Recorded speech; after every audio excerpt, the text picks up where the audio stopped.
ఉపదేశము కొరకు యూదా రాసిన పత్రిక 1వ అధ్యాయం 3వ వచనం చదువుదాం. 1వ అధ్యాయం 3వ వచనం. యూదా పత్రిక 1వ అధ్యాయం 3వ వచనం.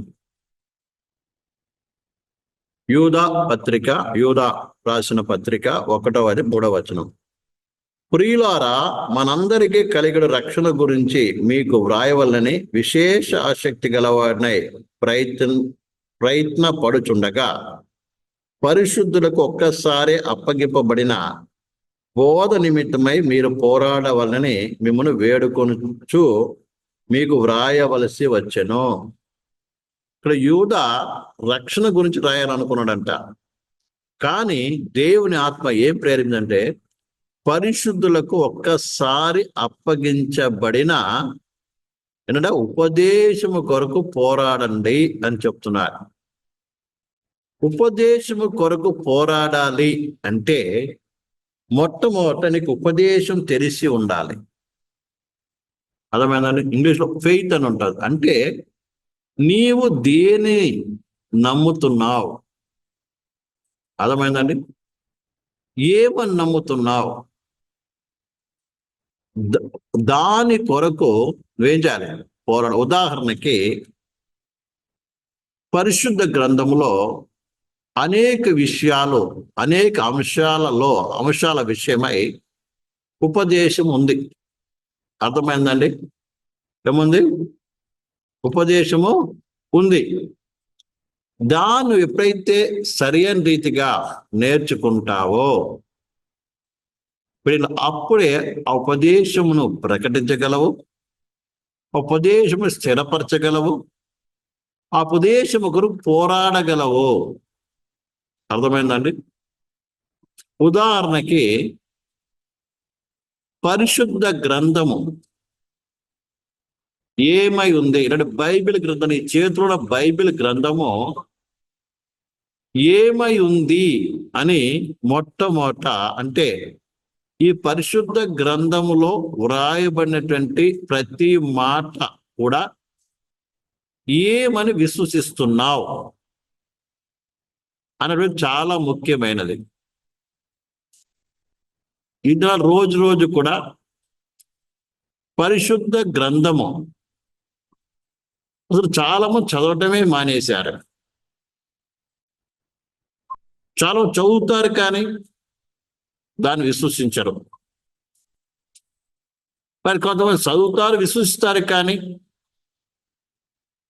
అందులో ఏమి వ్రాయబడి ఉన్నదో దాన్ని గ్రహించలేరు. లేకుంటే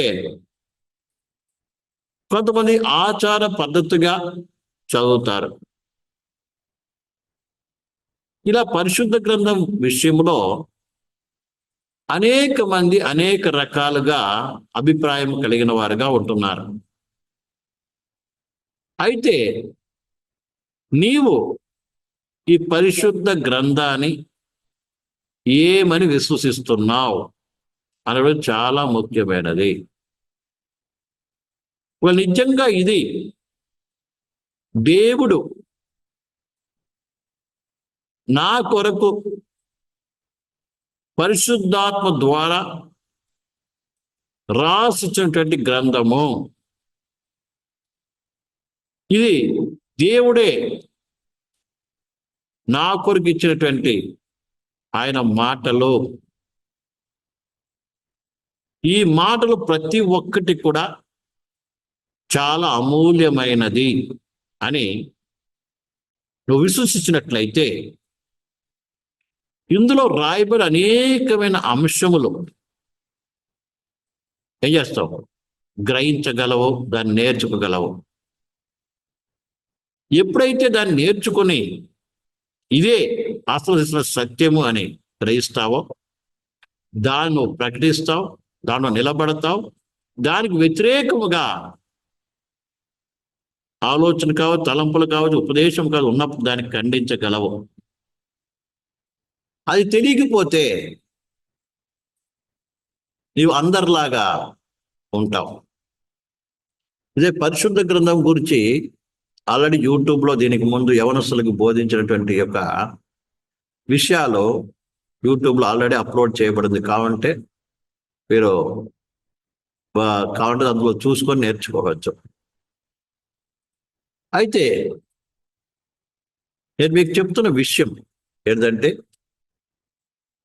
ఈ పరిశుద్ధ గ్రంథం పరిశీలన చదువుతున్నప్పుడు అందులో అనేక అంశాలు మనకేమవుతుంది, తెలియపరచబడుతుంది.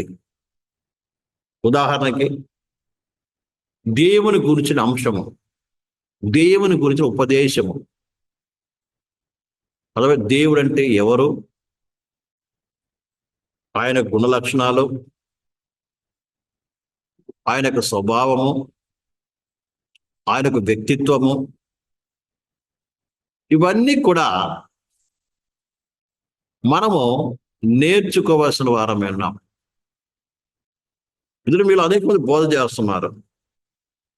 దేవుని గురించి నీకేం తెలుసు, ఏం బోధిస్తావు? ప్రసంగం చేయడం గొప్పది కాదండి. ఏదో 4 వాక్యం వస్తే కళ్ళు మూసుకొని చెప్పేయడం అది కాదు. నీకేం చేయాలి? దేవుడు గురించి పరిశుద్ధ గ్రంథములో ఏమి వ్రాయబడి ఉంది, ఆయన లక్షణాలు, అలాగే ఆయన స్వభావము, అలాగే ఆయన పర్సనాలిటీ రాయబడి ఉంది. దాన్ని నువ్వు తెలుసుకోవాలి. తెలుసుకోవడం కాదు, నువ్వు దాన్ని నేర్చుకోవాలి. దాన్ని ఏం చేయాలి? నువ్వు ఇది దేవుడు అంటే, దేవుని యొక్క మరి గుణ లక్షణాలు, దేవుని యొక్క లక్షణాలు ఇవి, దేవుని యొక్క స్వభావం ఇది, అలాగే దేవుని యొక్క వ్యక్తిత్వం ఇది. వ్యక్తిత్వం అంటే దేవుడు ఒక్కడే ఉన్నాడు. అలాగే 3 ప్రియమైన ద్వారా 3 ఏమైంది, వ్యక్తిత్వం కలిగిన వాడుగా ఉన్నాడు. అర్థమైందండి? Welcome to Euroto Speaker. 3 వ్యక్తిత్వం కలిగిన వాడుగా ఉన్నాడు. అందులో తండ్రి అయిన దేవుడు, కుమారుడైన దేవుడు, పరిశుద్ధాత్మ దేవుడు. ప్రియులారా, వీళ్ళ గురించి నీకు అర్థం కాయి ఉండాలి. ఆ 3 లక్షణాలు, స్వభావములు, వారి కార్యాలు ఏమిటన్న విషయం నీకు తెలిసి ఉండాలి. తర్వాత మనం చూసినప్పుడు మనిషి యొక్క సృష్టి, మనిషి యొక్క పతనము, మనిషిలో పాపం ఎలా ప్రవేశించింది, ఇదంతా కూడా నేర్చుకోవాలి, తెలిసి ఉండాలి. నాకు తెలుసు అనుకుంటాం, కానీ ఒక వచన ప్రకారము పాయింట్ వైజ్గా చెప్పమంటే మనకి అర్థం కాదు. నోటితో చెప్తాం, ఏదో గుర్తున్నది చెప్పేస్తాం, కానీ నువ్వేం చేయాలి? దాని ఉపదేశం అనేది నీకు తెలిసి ఉండాలండి. అర్థమవుతుందండి? వచనం టు వచనం తీసి చెప్పగలిగి ఉండాలి. నోటితో చెప్తే అది అందరి దగ్గర చెల్లదు. అర్థమైందండి? ఇవన్నీ కూడా ప్రతి ఒక్కటి నేర్చుకోవాలి. అప్పుడే ఇది అసలైన ఉపదేశము. బైబిల్ గురించిన ఉపదేశం ఇది, అందులో వ్రాయబడి దేవుని గురించిన ఉపదేశం ఇది, తండ్రి గురించి ఉపదేశం ఇది, కుమారుడు గురించి ఉపదేశం ఇది, పరశురామ గురించి ఉపదేశం ఇది, మానవుడి గురించిన ఉపదేశం ఇది. అర్థమైందండి? అలాగే మానవుడు యొక్క పతనము, అలాగే రక్షణ, అలాగే ఇంకా అనేక రక్షణ వచ్చినప్పుడు చాలా విషయాలు వస్తున్నాయి. మారు మనసు, బ్యాప్టిజము, అర్థమైందండి? తర్వాత ప్రత్యేకత,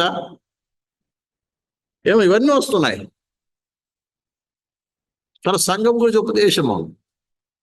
సంఘం అంటే ఏంటిది?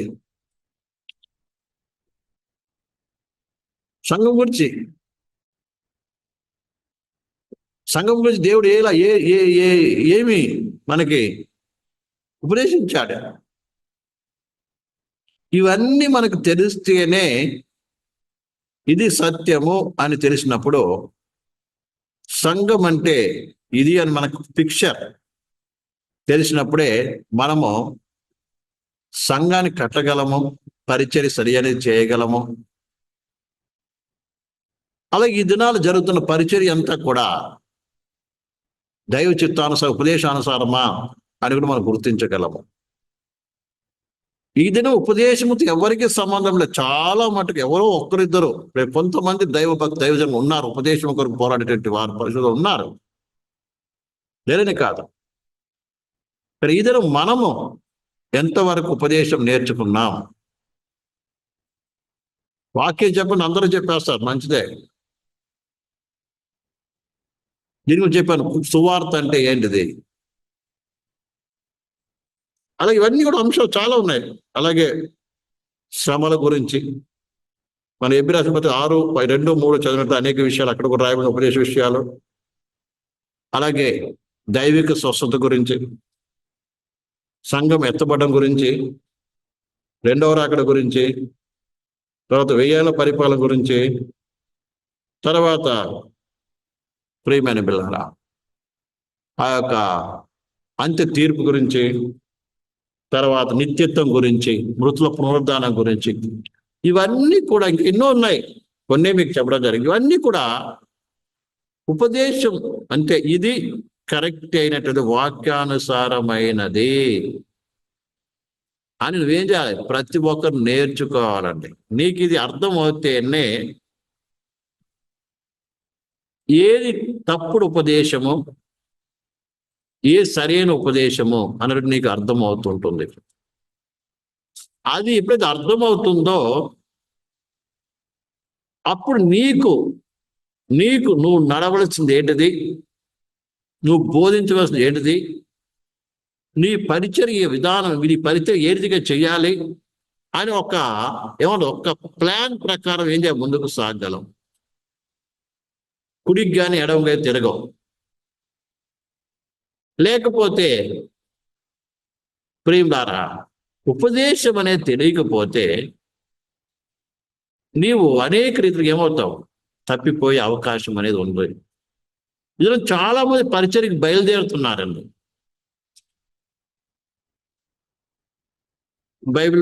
బైబిల్ కాలేజీకి వెళ్తారు. బైబిల్ కాలేజీ వెళ్ళడం తప్పని నేను అనట్లేదు, మంచిదే.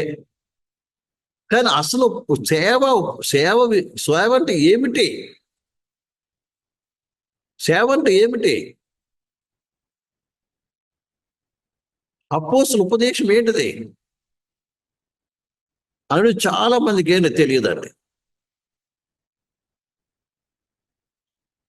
ఎవరైతే ఈ దినాల్లో గొప్ప పేరు ప్రఖ్యాత దైవజనులు ఉన్నారో చాలా వాళ్ళని చూసి వాళ్ళకి పరిచయం చేయాలి, వీళ్ళకి పరిచయం చేయాలనుకుంటూ ఉంటారే తప్ప ప్రేమారా దేవుని వాక్య ఉపదేశం ఏమిటి, దేవుడు నాకు ఏమి ఇచ్చాడు?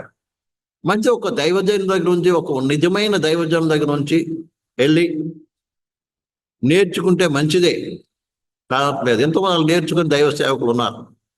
మేము కూడా దైవ సేవకుల దగ్గర నేర్చుకున్నాం, అపోస్తుల దగ్గర నేర్చుకున్నాం ప్రేమారా. కాబట్టి నేర్చుకోవాలి, అపోస్తుల దగ్గర నేర్చుకోవాలి, స్వయంగా మనం నేర్చుకోవాలి. నేను ఆరంభంలో ముఖ్యంగా బైబిల్ తీసుకుని చెప్పాను, దేవుడు మనం ఎలా దేవుడు మనకు నేర్పిస్తాడు అన్న విషయం మీకు గుర్తుందో లేదో. దేవుడు మనకి ఎలా నేర్పిస్తాడు? కొన్ని ఏమో అపోస్తుల దగ్గర నేర్చుకోవాలి, కొన్ని ఏమో స్వయంగా మన దేవుని పాసంలో కూర్చొని ఉపవాసం ఉండి, కన్నీటితో ఉపవాసం ఉండి దేవుని ఆత్మ సహాయంతో వాక్య పరిశీలన చేసి నేర్చుకోవాలి. మరి కొన్ని పరిస్థితుల ద్వారా దేవుడు నేర్పిస్తాడు మనకి, కొన్ని మన శ్రమల ద్వారా నేర్పిస్తాడు, దేవుడు నేర్పించే విధానంలో అనేకములు ఉంటాయి. ఇలా మనము ఉపదేశం అనేది మనం నేర్చుకోవాలండి. ఉపదేశం మనం తెలిసి ఉన్నప్పుడే మనం ఏం చేయగలం తెలుసా? ఉపదేశము కొరకు పోరాడగలము. ఇదిలో నానా రకాల ఉపదేశాలు ఎవరికి ఇష్టం వచ్చిన బోధ వాళ్ళు చేస్తున్నారండి. ఎవరికి ఇష్టం వచ్చిన బోధ వాళ్ళు చేస్తున్నారండి. ఎవరికి అర్థమైన రీతిగా వాళ్ళు బోధిస్తున్నారండి. ఎవరికి అర్థమైనట్టుగా వాళ్ళు బోధించడం కాదు. ఏది బోధించినా దైవ వాక్యానుసారంగా ఉండాలి. దేవుని వాక్యానుసారంగా ఉండాలి. ఉపదేశానుసారంగా ఉండాలి. దేవుడు నాకు అది బయలుపరచాడు, ఇది బయలుపరచాడు అంటే కాదండి. ఏదైనా బయలుపరుస్తాడు దేవుడు. కానీ ఏదైనా వాక్యానుసారం, ఉపదేశానుసారంగా ఉండాలి. వాక్యానుసారంగా ఉండాలి. ఏదైనా వాక్య ప్రకారం ఉండాలి అంటే కొంతమంది అర్థం కాక, బ్రదర్ ఉదాహరణకి బ్రదర్ బైబిల్లో పస్కా పండుగ ఉంది కదా, కానీ పస్కా పండుగ చేయాలి. కొత్త నిబంధనలు ఉంది కదా బ్రదర్ పస్కా పండుగ.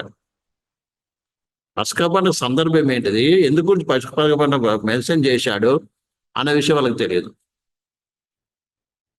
యేసుప్రభు పస్కా పండుగకి వెళ్ళాడు కదా. పౌలు కూడా ఏం చేశాడు? పస్కా గొర్రె పిల్ల వధింపడింది అన్నాడుగా, కాబట్టి మనం పస్కా పండుగ చేద్దాం. అది కొత్త నిబంధనే కదా. మరి కొంతమంది బైబిల్లో పాత నిబంధనలు అంతా పాటించాలంటారు. ఇలా వాక్యార్థం కాక ఉంది కదా బైబిల్లో, పేరుంటే చాలు చేసేయాలంతే ప్రియులు. కాబట్టి ఈ విషయాన్ని ప్రతి ఒక్కరు బాగా గ్రహించాలండి. అర్థమైందా? ఎందుకంటే ఉపదేశం నేర్చుకోవాలి. అర్థమైందా? ఉపదేశం ఎప్పుడైతే నేర్చుకుంటేనే ఉపదేశం పోరాడు. అందుకే చివరికి చూడండి, ఇక్కడ యూదా ఎంత చక్కగా చెప్తున్నాడంటే, అసలు ఈయన దేనికి రాయాలనుకున్నాడంట. చదవడం ఒకసారి యూదా పత్రిక 1:3. ప్రియులారా, మనందరికీ కలిగిన రక్షణ గురించి, రక్షణ అంటే ఆరంభం, ప్రైమరీ థింగ్స్, రక్షణ గురించి వ్రాయాలనుకున్నాడు. కానీ దేవుని ఆత్మ ఏం ప్రేరణ తెలుసా? పరిశుద్ధులకు ఒక్కసారే అప్పగింపబడిన బోధ నిమిత్తము మీరు పోరాడవల్లని మిమ్మల్ని వేడుకొనుచున్నాను. వేడుకొనుచు మీకు వ్రాయవలసి వచ్చెను. రక్షణ గురించి ఏదో చెప్దాం అనుకున్నాను, కానీ మీ కొరకు ఏం చేయాలి? ఉపదేశము కొరకు ఏం చేయాలి? పోరాడడం కొరకు హెచ్చరిక. ఎందుకు కారణం కూడా చెప్తున్నాడు. ఏలయనగా కొందరు రహస్యముగా చొరబడి ఉన్నారు. అర్థమైందని, చాలా మంది రహస్యంగా చొరబడి ఉన్నారు. వారు భక్తియులై మన దేవుని కృపను కామాతృతకును దుర్వినియోగపరచుచు తమ అద్వితీయ నాథుడును ప్రభువైన యేసుక్రీస్తును విసర్జించుచున్నారు. ఈ తీర్పు పొందుటకు వారు పూర్వమే సూచింపబడిన వారు కొంచెం రహస్యంగా జ్వరబడి ఉన్నారు. చాలా మంది సేవలో రహస్యంగా జ్వరబడి ఉన్నారు. నేను సేవకుని, నేను పాస్టర్, నేను సేవకుని అనుకుంటా. అర్థమైందండి? వీరికి ఉపదేశం కూడా తెలియదు. చాలా ఉపదేశం తెలియదు. సేవ అంటే ఏంటో తెలియదు చాలా మందికి. సేవ అంటే ఏంటిదండి? పాపి అయిన మనిషిని ఏం చేయాలి? విడుదల చేసి ఏం చేయాలి? ప్రభు స్వరూపంలోనికి మార్చాలి. ఏ యొక్క స్వరూపము, ఏ యొక్క పోలిక అయితే ఆదాముడు కోల్పోయాడో, లేదా ఏ పతన అవస్థలకు వెళ్ళిపోయాడు ఆదామవలు, ఆది మానవుడు, ఆ పతన అవస్థలో ఉన్నటువంటి సకల మానవ జాతిని ఏం చేయాలి? సువార్త ద్వారా